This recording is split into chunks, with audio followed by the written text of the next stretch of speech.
My name is Hisham Noor. I'm a Sudanese activist and one of many people who are uprising against the dictatorship of Omar al-Bashir and his criminal regime.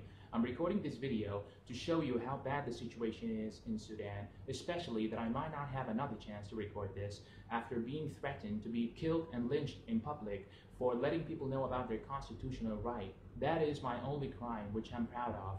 On December 19th, 2018, Sudanese people got together and peacefully demanded the Sudanese government to reconsider their reckless economic decisions that have been damaging the citizens of Sudan.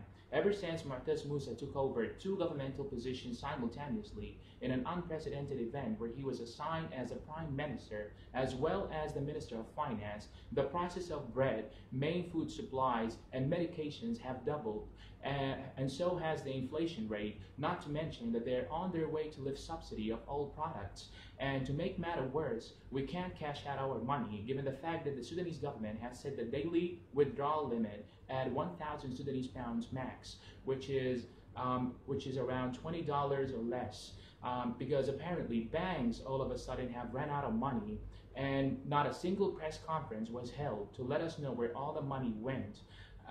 So for the reasons mentioned, Sudanese people could no longer bear the excessive everyday life struggles, and economists anticipated imminent famine and a financial crisis, and so was the case indeed. I mean, the inflation rate has gone up so high that the Sudanese government has recently printed new banknotes of hundreds and 200s with no regards to the aftermath of going into such risky procedure. With that being said, the Sudanese masses practice their constitutional right of expressing themselves freely and peacefully. We're currently having full doctors and pharmacists strike. Lawyers, engineers, and respectable professors also demonstrated against the government for the miserable situations they put us in. Yet the criminal regime in Sudan chose to suppress unarmed protesters with their heavy weapons, resulting in over 52 deceased citizens over the course of 6 weeks. Most of them are only boys under the age of 24, let alone the hundreds of detainees of both genders whose backs were extremely injured by cruel whipping.